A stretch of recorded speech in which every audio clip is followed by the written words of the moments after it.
이런 전동 킥보드 전용 보험 도움이 될까요? 만약 가해자가 보험에 가입하지 않았다면 어떻게 보상받아야 할까요? 킥보드 보험이 피해자에겐 어떤 영향을 미칠까요? 김보검이 정리합니다.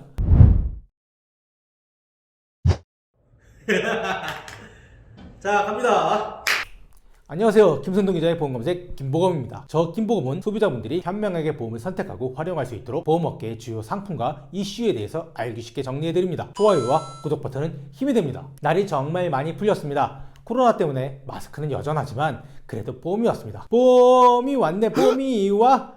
사람들이 정말 공원에 많아졌습니다. 이렇게 날이 좋아지니까 겨울에는 별로 보이지 않던 것들이 많이 보입니다. 네, 바로 전동 킥보드입니다. 그렇게 인도나 공원에서 타지 말라고 강조해도 날이 따뜻해지니 많은 사람들이 공원에서 그리고 인도에서 킥보드를 타고 싱싱 달립니다. 킥보드 정말 편리한 운행수단이긴 합니다. 오토바이보다 편리하고 자전거보다 빠릅니다. 그리고 오토바이나 자전거만큼 좁은 길도 편하게 다닐 수 있습니다. 하지만 킥보드가 많아지니 문제점도 커집니다. 가장 큰 문제점은 운행 중 발생한 사고가 늘어난다는 점입니다. 한국소비자원이 집계한 자료에 따르면 전동 킥보드 사고는 2017년에 200건도 되지 않았습니다. 그리고 2018년에는 229건, 2019년에는 257건, 2020년에는 약 600건으로 폭증했습니다. 이에 현대해상과 DB손보 등 일부 보험사는 전동 킥보드 전용 보험을 개발해서 판매하고 있습니다. 이에 김보검이 정리합니다. 보험에 가입한 킥보드와 부딪혀도 피해자는 제대로 보상을 받기 힘듭니다. 이유는 킥보드 보험이 반쪽짜리에 불과하기 때문입니다. 배상 책임에 대한 내용이 빠진 탓이죠. 킥보드를 타다가 사고를 냈다면 보험에 가입했어도 법정에 설 수도 있습니다. 이 영상은 보험에 대해서 잘 모르는 강 PD가 촬영하고 있습니다. 강 PD가 만약에 전동 킥보드를 탄다고 가정해보죠. 강 PD가 도로나 자전거 도로가 아닌 전동 킥보드 주행이 금지되어 있는 인도나 공원에서 경우 없이 전동 킥보드를 탔습니다. 강 PD는 사실 꽤 오래된 제 친구거든요. 저는 머리숱만 없는데 강 PD는 없는 게 참 많습니다. 경우도 없고 싸가지도 없죠. 머리숱 빼고는 없는 게 참 많은 친구입니다. 아무튼 강 PD가 킥보드를 타다가 걸어가던 저를 치웠습니다. 강 PD는 혹시 몰라서 전동 킥보드 전용 보험에 가입했었죠. 보험을 잘 모르는 친구가 전동 킥보드 보험에 가입한 것을 보면 고의성이 다분합니다. 일부러 저를 친 거죠. 하지만 안타깝게도 CCTV가 없어서 고의성 여부를 확인할 수가 없습니다. 아무튼 이렇게 킥보드 보험에 가입한 가해자가 착하고 잘생긴 행인인 저를 치웠을 때 어떻게 보상을 받아야 될까요? 강 PD와 저는 모두 전치 3주를 다쳤다고 가정하죠. 우선 보험사는 강 PD가 다치면 보상을 합니다. 킥보드 보험은 킥보드를 타다가 방해 사고가 발생하면 보상합니다. 그런데 역시 강 PD는 경우가 없습니다. 지는 보상을 받았는데 착한 저에게는 보상을 안 해주는 거죠. 이에 저는 강 PD에게 치료비를 내놓으라고 요구를 하죠. 강 PD는 너 같은 놈에게는 보상할 돈이 없어 라고 배를 째랍니다. 저는 정말 째고 싶지만 절차대로 진행해야죠. 하나도 없이 저는 제가 가입한 자동차 보험의 무보험차 상해 담보를 통해서 피해를 청구하고 보상을 받습니다. 다시 얘기하면 피해자인 저는 가해자인 강 PD에게 보상을 받는 게 아닙니다. 보험사가 피해자인 저를 불쌍하게 여겨서 피해액을 지급하고 향후 악덕 강 PD에게 구상권을 청구하는 식입니다. 보험사가 피해자인 저를 긍휼이라고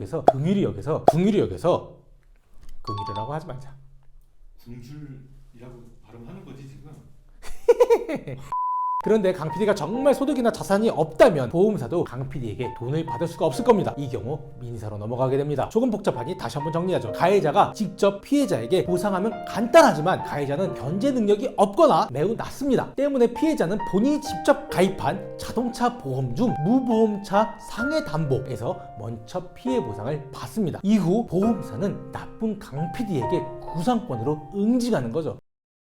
만약 가해자가 견제 능력이 없고 피해자는 미성년자라서 자동차 보험에 가입하지 않았습니다. 그럼 어떻게 될까요? 다행히 이 경우 피해자 가족이 가입한 자동차 보험이 있으면 보상받을 가능성이 높습니다. 가족이 가입한 자동차 보험 무보험차 상해 담보에서 해결하면 됩니다. 그런데 정말 또 만약에 이 무보험차 상해 담보에 가입되어 있지 않으면 어떻게 될까요? 네, 피해자인 저는 직접 강 PD에게 피해 금액을 받아내야 합니다. 그런데 아까 강 PD는 돈이 없다고 했죠. 현실적으로 피해 보상을 받을 확률이 매우 낮습니다. 민사 등 법정으로 가야 되는데 피해 금액이 크지 않으니 이렇게 하기도 사실상 쉽지 않습니다. 킥보드 전용 보험이 있는데 왜 이렇게 복잡할까요? 이유는 현재 킥보드 보험이 피해자에게 보상하기 위한 목적의 상품이 아닌 킥보드 운행자를 보호하기 위한 상품인 탓이죠. 킥보드 사고는 인도에서 타다가 행인을 치는 사고가 대부분입니다. 이에 킥보드 운전자가 통상 가해자가 됩니다. 다시 말해 가해자를 보호하기 위한 상품이라는 의미입니다. 흔히 우리가 많이 알고 있는 상품으로 비유하면 킥보드 보험은 자동차 보험이 아닌 운전자 보험과 상품 성격이 유사합니다. 실제 킥보드 전용 보험은 운전자 보험에 킥보드 운행 시 보장하는 특약을 붙여놓은 형태에 불과합니다. 킥보드 보험의 핵심 담보는 운전자 보험과 마찬가지로 3천만 원 한도의 교통사고 처리 지원금입니다. 이는 운전자, 즉 가해자인 강 PD의 벌금과 합의금을 보상하기 위한 담보인 셈이죠. 배상 책임 보험이 있어야 완벽한데 배상 책임에 대한 담보가 없거나 있어도 그 한도가 매우 작습니다. 자동차 보험은 사고 시 본인이 아닌 상대방에 대한 배상을 위해 가입하는 게 주요 목적입니다. 반면 운전자 보험은 사고 시 상대방이 아닌 나에 대한 본인에 대한 보상을 위해 가입하는 게 주요 목적이죠. 때문에 자동차 보험은 대물과 대인, 배상 책임에 의무 가입하는 겁니다. 반면에 나를 위한 운전자 보험은 의무 가입이 아니죠.